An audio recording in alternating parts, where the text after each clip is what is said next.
As a result of not touching grass, I've spent way too much time inside of Ableton Live 10, so here are a couple effects that I wish I knew when I first started. The topics we'll be covered today are reverb, chorus, compressor, saturation, and delay. First, of course, open up your version of Ableton. I'm using Ableton Live Intro.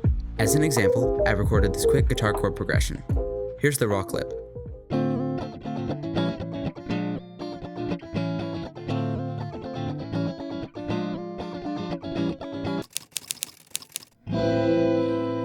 For those who don't know what reverb is, it's that sound when you're singing in the shower, that kind of echoey, wet sound. The input process is basically an EQ for the frequencies you want to add the reverb to, a simple low and high cut filter. If you want a distant reverb, bring both of these values up and vice versa. The pre-delay knob is like a tack for the effect. The longer the pre-delay is, the longer it takes for the reverb to kick in. The early reflection section simulates the sound of something sort of reflecting off the walls of a room. Using this, you can control how large or small the room is. This also corresponds to this reflect knob over here, which controls the early reflection section. This diffuse knob right below it is exactly as it sounds, just diffusion of the reverb. This spin button is basically an on and off switch for the early reflection section. This shape knob is how quickly your reflections fade out, though it's really subtle. The stereo knob controls stereo imaging, which is basically how wide the audio is in relation to stereo versus mono. This is most prominent with headphones or surround sound speakers.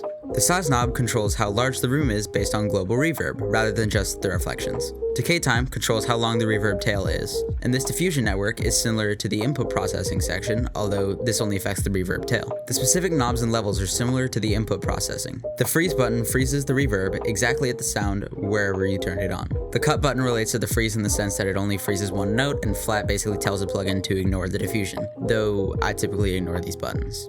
I'm gonna ignore the chorus section for now, as I'll get more in depth on that later. Next we have density and scale. Density is also rather subtle, and it controls the density of the room. The scale controls the sort of roughness, coarseness of high diffusion values, but I rarely use that as it barely affects the audio clip. Finally, we have the dry-wet knob, which is similar to the blend level in Davinci. It controls how much of the plugin is being used, so think opacity, but for audio.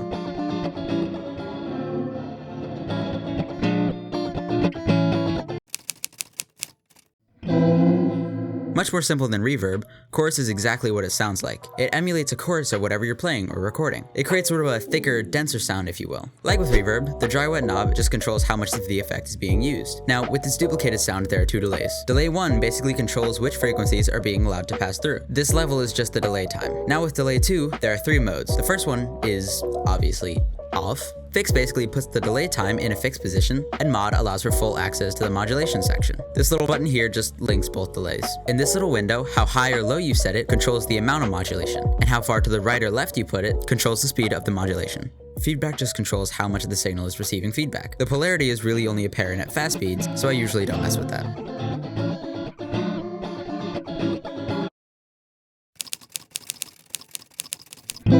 The compressor basically controls the dynamic range of your audio. My main use for this is making a clip sound louder without necessarily increasing the volume of the track. It also somewhat acts as a limiter, making it louder while avoiding audio peaking. The ratio knob over here controls the ratio of input to output levels. For instance, for every 2 decibels you input, it'll only raise the volume by 1 decibel. Again, sort of like a limiter. The attack is like pre-delay. It controls how long it takes for the compression to activate. The release is kind of like decay time. It controls the tail of the compression. These 3 views down here don't really change the effect. They're just different ways to view it. The threshold level is a max level at which your audio would reach, so any audio levels that exceed that get limited. Out is just your desired output volume. Now onto these 3 buttons to the right. Peak allows the compressor to compress the short peaks of the clip. RMS is a less intense version of peak, less sensitive and slower response. And expand basically increases output volume as the input volume exceeds the threshold. Saturation is essentially a combination of compression and distortion. It sort of thickens the sound of your audio. This dry knob is basically gain, and below it we have DC and color. DC isn't something I'm massively familiar with, but I believe it just enables a DC offset. This colors button enables these 4 settings right here.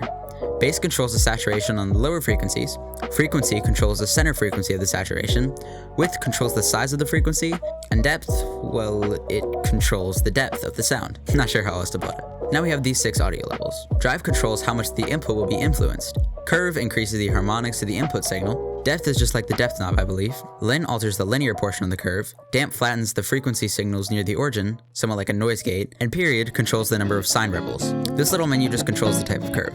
Finally, this soft clip button applies a kind of separate clip to the output.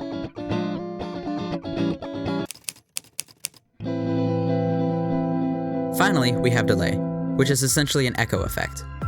To start off, we have the delay mode. This switches between delay based on the beat or based on milliseconds. These numbers control the beat division of the delay time. The feedback knob controls the amount of refed output, and this little infinity symbol is freeze, exactly like the one with reverb. This window here is the bandpass display. The first level is the filter frequency, which is exactly as it sounds. It controls the center frequency of the filter. Width controls the size of the output. Under modulation, the rate level sets the frequency of the oscillator. The filter level sets the amount of modulation applied to the filter, and the time level sets the amount of modulation applied to the delay time. These are the delay transition modes. Repitch controls pitch variation in correlation to delay time. Fade forms a crossfade between old and new delay times, and jump is the exact opposite of fade, as it jumps straight to the new delay time. Finally, we have the ping pong button, which essentially allows the signal to jump from left and right, rather than just having a mono output.